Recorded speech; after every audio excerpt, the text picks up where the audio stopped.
2018 Kia Rio Hatchback Automatic. When you hear someone say Kia Rio, certain expectations follow, chief among them a small size and a low price. The newest version of the Rio, redesigned for its fourth generation in the United States, hits those marks with a sub $15,000 starting cost and tidy dimensions. What you may not expect to find is refinement, sophistication, and a generous helping of features. That's where the 2018 Rio delivers on the Kia brand's tagline, the power to surprise. Highs: mature design, pleasant cabin, compact ride. Lows: not much space inside, manual transmission available only on base model. Just as when it debuted in the early 2000s, the subcompact Rio remains the smallest Kia you can buy in the States. It's available as a sedan or as the four-door hatchback tested here, and it rides on a platform shared with the Europe market Hyundai i20 as well as the upcoming Kia Stonic and Hyundai Kona subcompact crossovers. Purposeful polish. Unlike earlier Rios, though, the newest ranks among the better cars to drive in its segment. While its basic chassis setup of a strut-type front suspension and a torsion beam rear axle hasn't changed. The new Rio's damper tuning brings a newfound composure to the ride quality. While a stiffer structure helps the Kia absorb impacts like a more expensive car. There is not much enthusiasm to be found in the numb steering, though, and the Rio isn't quite as sprightly as competitors such as the Honda Fit. But the Kia is significantly more poised than the tinny and buzzy Honda. We'd choose it over a Fit for a long road trip.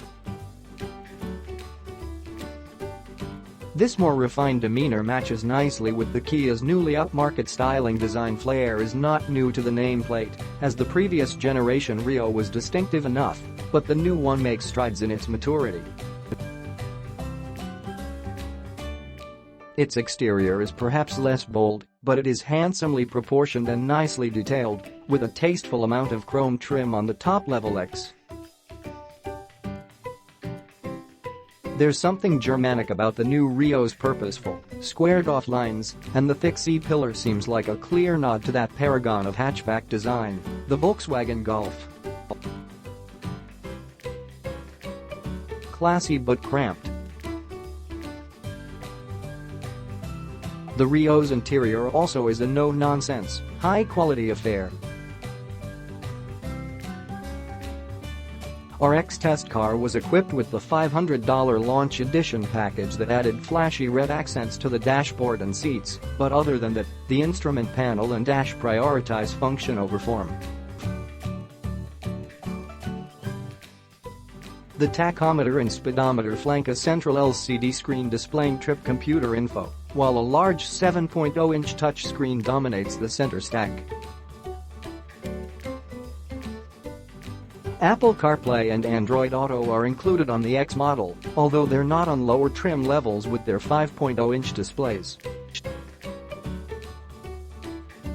The X also is the only Rio that comes with automated emergency braking, a safety feature found on just a select few subcompacts. Aft of the pleasant front cabin, things go downhill. The rear seat is tight on legroom and headroom. Although inhabitable by two adults, the Rio's backseat can't hold a candle to the rear quarters found in the Fit, which is a master of space efficiency. The Honda also shames the Kia's cargo hauling ability and that of nearly all other subcompact hatchbacks, with its capacious cargo hold, up to 53 cubic feet of space, and flat folding rear seats. The Kia offers the same 17 cubic feet of space aft of the rear seats as the Honda, but folding the Rio's seat expands that to only 33 cubes, and the 60/40th split seatbacks don't lie flat. Quicker and more efficient. The Rio's 1.6-liter direct-injected inline-4 is largely the same as the engine found in the previous model. Whatever tuning updates Kia has made to the engine and the 6-speed automatic transmission are definitely working. Though, as the little four-banger propelled the new Rio to 60 miles per hour in 8.5 seconds, a full second quicker than the last automatic transmission Rio Hatchback we tested. That's despite the fact that the engine is rated at 8 fewer horsepower and 4 fewer pounds-foot of torque than before, for totals of 130 horsepower and 119 pounds-foot.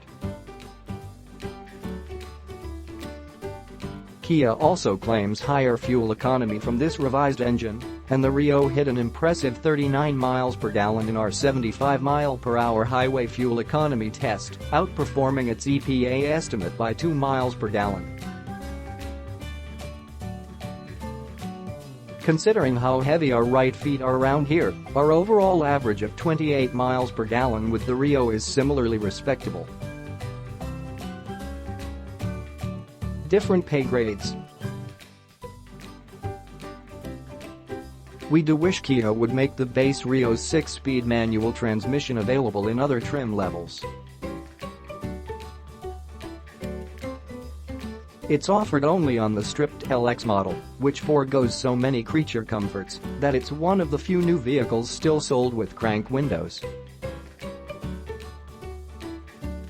The mid-level Rio S occupies a more livable space with its reasonable load of equipment, including a backup camera, keyless entry, cruise control, and Bluetooth. And the S costs $17,295, which is a whole lot cheaper than our loaded $20,225 X-Test car. The less desirable sedan is $300 cheaper than the equivalent hatchback. Such as the Honda Civic base price $20,775.